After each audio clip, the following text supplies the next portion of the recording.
Hola, hola, vamos a tomar unos temas, como lo habíamos comentado en las sesiones que tuvimos. Y esta, pues, trata de tomar unos temas o retroalimentar sobre unos temas de las lecturas. Lo primero que hay que mencionar es que en el primer nivel de atención nosotros vamos a encontrar servicios de salud caracterizados como centros comunitarios de salud, puestos de salud y centros de salud. Este primer nivel de atención se refiere a cierta infraestructura que nosotros estamos viendo en la comunidad, ¿verdad? Lo que nosotros llamamos puesto de salud o centro comunitario de salud. Pero arriba de este nivel hay un segundo nivel de atención. Digamos que teóricamente se le llama segundo nivel, pero puede ser que el centro de salud esté como a 5 kilómetros, por ejemplo, del puesto de salud que ustedes ya conocen. Y estos segundos niveles de atención se está hablando de centros de atención permanente, centros de atención materno-infantil, hospitales generales y centros de atención de especialidades. Esto es según la red de servicios de salud que actualmente están en el acuerdo ministerial 152-2017. El tercer nivel de atención sería entonces un hospital tipo 2, 3 y 4, que son más especializados. Entonces, esto no es atención primaria en salud. La atención primaria en salud se basa en una estrategia, ¿verdad? O sea, la diferencia entre la APS y el primer nivel de atención, pues como ustedes pueden ver, aquí estamos refiriéndonos a una infraestructura, servicios de salud, equipos de salud.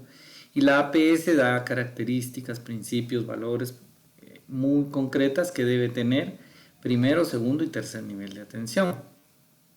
Así pues, la atención primaria en salud tiene como base un principio que es el derecho a la salud. En nuestra Constitución Política de la República de Guatemala se expresa en artículos 94, 95, 96, posiblemente también 97 y 98, según la perspectiva que tengamos, pero ahí se menciona concretamente el derecho a la salud. Esto es muy importante, chicos, que lo tomemos en cuenta. Aparte, otro principio, otra estrategia de abordaje que tiene la APS es la perspectiva de género.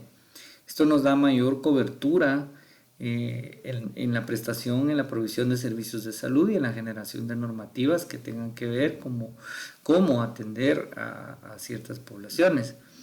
Otro principio es la armonía con la madre naturaleza, ¿verdad? A partir de esto, APS puede generar acciones como la normatividad del agua, del medio ambiente, el saneamiento.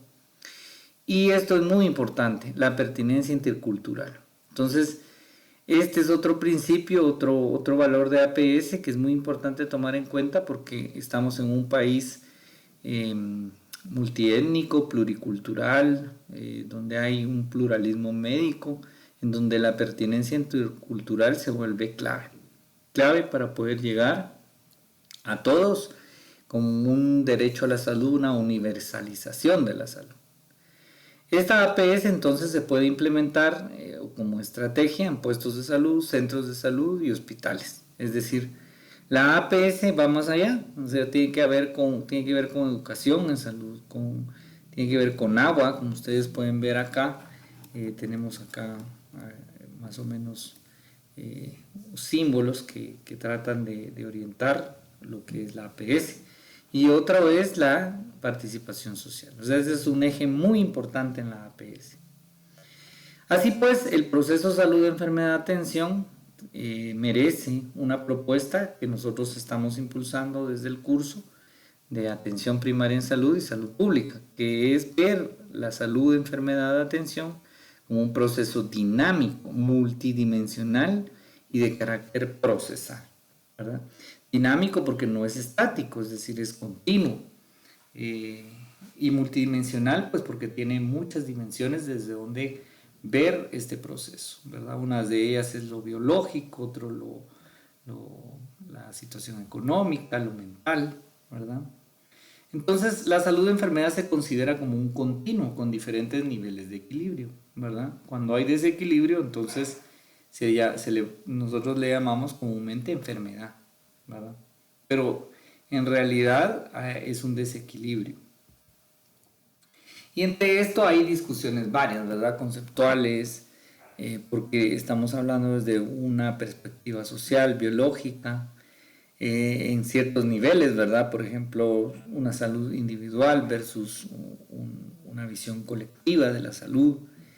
En atención, pues podemos enfocarnos en promoción, o sea, generar condiciones con un enfoque poblacional, preventivo, con enfoque de riesgo, o simplemente curativo, ¿verdad? Es decir, nos centramos en la enfermedad.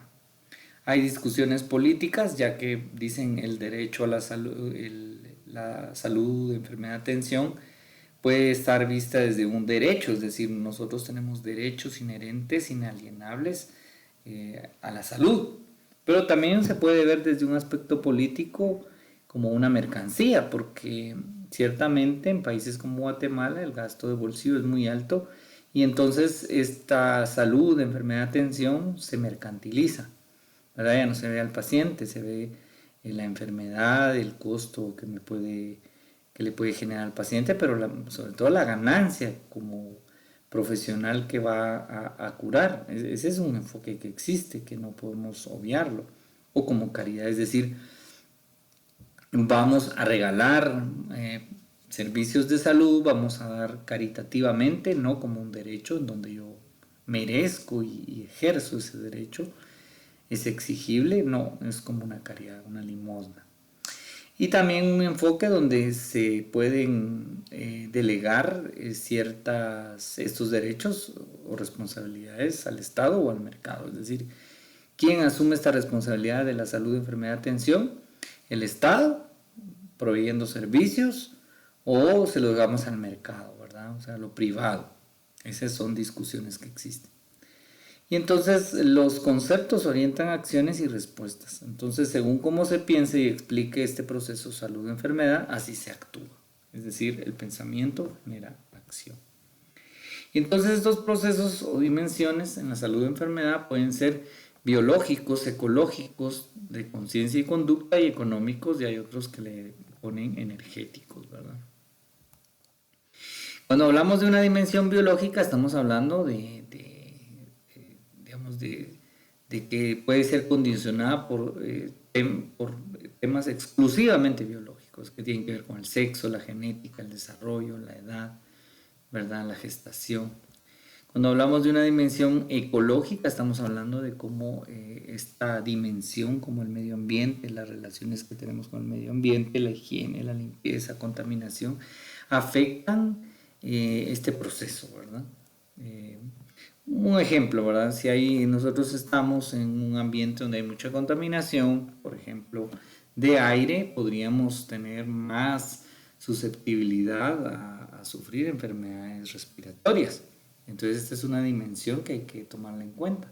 O simplemente el medio ambiente, ¿no? Que determina muchas cosas, incluso de la comida, del agua. Después está esta otra dimensión de conciencia y conducta que tiene que ver también con grupos familiares, la organización y acción política, ¿verdad? O sea, qué tan consciente estoy yo de mi participación dentro de la gestión de la salud, la cultura, la educación, el afecto, la creatividad, ¿verdad? La dimensión económica, porque hay una producción de bienes y servicios y hay acceso y uso de bienes y servicios, y de acuerdo a mis ingresos también podré yo acceder o no a prestación de servicios en lo privado, por ejemplo. Hay patrones de consumo, por ejemplo, si yo soy alcohólico, pues eso también me puede generar ciertos riesgos a mi salud, ¿verdad? Pero es un patrón de consumo. Entonces, estas son las dimensiones de la salud y la enfermedad. Vean, chicos, por favor, tomemos en cuenta estas dimensiones. Esto es importante tenerlo en cuenta porque esa es la propuesta del curso, o sea, que veamos el proceso salud-enfermedad con estas dimensiones. Entonces, dense en cuenta que ahí donde convergen estas dimensiones tienen como producto ciertas condiciones de vida y salud, ¿verdad? Entonces está la parte biológica, de conciencia y conducta, económica, ecológica. Hay quienes le agregan uno más, como algo energético, espiritual, ¿verdad? Que también puede influir en este proceso de las dimensiones de la salud y enfermedad. Pero esto es muy importante que ustedes lo vean, está en el documento también que les dejamos en la plataforma, el enlace que está ahí, ¿verdad? Y esto es importante que ustedes lo tengan presente porque realmente es la propuesta que les estamos haciendo de cómo tienen que ver este proceso salud, enfermedad, atención. Y eso determina nuestro abordaje, nuestra acción, ¿verdad? En lo ecológico, por ejemplo, estamos tratando el tema de huerto de plantas medicinales. Eso es como bastante, tiene que ver con la relación con el medio ambiente, porque de alguna manera los medicamentos alopáticos generan más contaminación que medicamentos de origen natural como las plantas, ¿no? Simple desecho de estos medicamentos es mucho más noble con la naturaleza que el medicamento alopático, un ejemplo. Entonces esto es bien importante, chicos. ¿Verdad? Porque entonces la atención primaria en salud va a tener también este abordaje, ¿verdad? Armonía con la madre naturaleza, ¿verdad? El derecho a la salud, la perspectiva de género y la pertinencia intercultural. Entonces, de acuerdo a esta propuesta, se identifican niveles de determinación de la salud de enfermedad. Los niveles que identificamos en la propuesta de determinación salud de la enfermedad está el nivel general, donde se ubican modos de vida como síntesis de la historia de la sociedad, el nivel particular, en donde se ubican condiciones de vida como síntesis de la historia de grupos sociales, es decir, más pequeños, más delimitados, y el nivel singular, en donde se ubican los estilos de vida como síntesis de la historia personal, ¿verdad? Porque es decir, yo puedo analizar a alguien desde este nivel y de acuerdo a estos estilos de vida, digamos que es una síntesis de todo un desarrollo de vida, yo puedo determinar qué riesgos puede tener, pero él mismo puede determinar su situación, salud, enfermedad, atención, ¿verdad? Por ejemplo, alguien que va en moto, que ese es su estilo de vida, andar en moto por todos lados, paseando, tiene más riesgos de sufrir accidentes, por ejemplo, en este tipo de vehículo, ¿verdad? Que alguien que se queda en casa. Entonces yo lo analizo desde este nivel y por supuesto que tengo que analizar que esto va a determinar de alguna manera la forma en que él enferma y muere en determinado momento. En el nivel particular están las condiciones de vida como síntesis de historia de grupos sociales. Por ejemplo, estamos hablando aquí, digamos, en este nivel podríamos pensar en mujeres embarazadas. O sea, la mortalidad materna en Guatemala es de las más altas de Latinoamérica, pero este es un grupo, es un nivel particular porque son grupos sociales muy delimitados. Entonces, ¿qué condiciones de vida llevan? En un patriarcado, en un machismo, en un sexismo, trabajan o no trabajan. Todo eso va a determinar su proceso salud-enfermedad, ¿verdad? Y no es lo mismo acá que, por ejemplo, en Alemania o en Europa, donde una mujer que está embarazada en los últimos 2 meses de embarazo, aunque tenga trabajo, se le paga y va a tener un parto tranquilo, relajado, ¿verdad? Eso es otra concepción de salud-enfermedad. O simplemente la lactancia materna, que acá eso, digamos, no recibe estímulos y condiciones, determinan también ese grupo social de bebés que están naciendo y que no tienen tal vez tanta libertad las madres como para dar lactancia materna. Y en otros países esto es crucial, o sea, hasta incluso les dan 2, 3 meses para que sigan amamantando a sus bebés y les pagan, o sea, son otras concepciones de salud. Y en el nivel general es como síntesis de la historia de la sociedad. O sea, en Guatemala, por ejemplo, tú comparas las dinos indígenas y te vas a dar cuenta que la población indígena tiene más niveles de mortalidad, más niveles de pobreza, más niveles de muerte materna, más niveles de desnutrición, más niveles de analfabetismo, de menos acceso al agua, a la vivienda. Entonces esto es un nivel muy general donde tú puedes analizar que hay cierto racismo en las políticas del Estado, ¿verdad? Y se van generando y se van trasladando a todos los estratos sociales, de tal manera que eso es normal, o sea, que una persona indígena pues se le vea de alguna manera de menos, ¿verdad? Eso es como bastante común en la sociedad guatemalteca.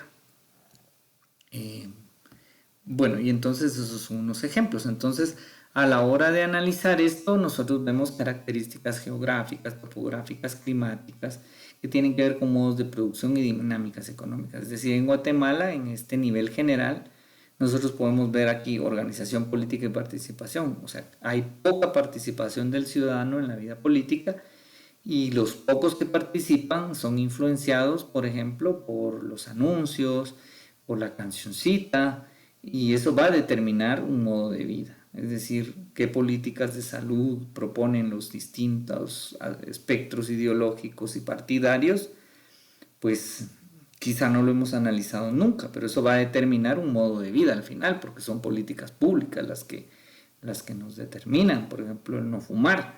¿Quién decidió eso? Bueno, esa organización, esa participación de organizaciones, influencias internacionales, nacionales, determinaron en algún momento que era prohibido fumar en público, ¿verdad? Y eso está determinando un modo de vida de toda la sociedad en general. Pero ¿qué pasa donde esto no se da? Pues bueno, hay libertad para fumar en estos espacios y eso determina modos de vida de la sociedad. Y así es un ejemplo, ¿no? En el nivel particular ya habíamos hablado de condiciones de vida en grupos sociales, ¿verdad? Esto ya lo habíamos comentado con el grupo de embarazadas, por ejemplo, o menores de 15 años que tienen relaciones sexuales. Son grupos muy particulares y este es un nivel donde se puede analizar condiciones de vida. Y en el nivel singular es perdón, ahí está mal el título. Entonces se ven individuos, familias con características biológicas, medios en el que viven y trabajan, por ejemplo, que se dediquen, por ejemplo, a la agricultura nada más, pues van a tener un estilo de vida, tal vez hacen más ejercicio, salen al campo, respiran aire puro, pero van a estar condicionados quizá porque respiran en algún momento químicos que usan para las verduras o para la tierra, o si alguien trabaja en minería, etcétera, hábitos, valores, normas, o sea, hábitos de familia, es decir, vamos los fines de semana a pasear o vamos a fiestas, otros van a misa, van a servicios y eso determina también un estilo de vida que condiciona salud, enfermedad. Nivel educativo, hay unos que tienen más acceso a educación y otros no. Un ejemplo. Pero al final nos dan estos tres niveles de análisis que determinan, por ejemplo, estrategias de intervención de la salud pública. Es decir, cuando hablamos de acciones de promoción, estamos hablando de sociedad y grupos de la población. Ahí pueden implementarse políticas saludables, como lo que les mencionaba del cigarro, organización comunitaria, aptitudes en salud, ambientes saludables y reorientación de servicios de salud. Esa es una estrategia, porque puedo reorientar mi servicio de salud. Piensen ustedes en los puestos de salud donde hemos ido a las comunidades, pero a partir de un lineamiento de política pública podríamos decir, ahí hay equipos de salud, ¿verdad? Se orienta esta prestación. Pero en otros gobiernos no han habido equipos de salud, ni siquiera en los puestos de salud, solo es una persona.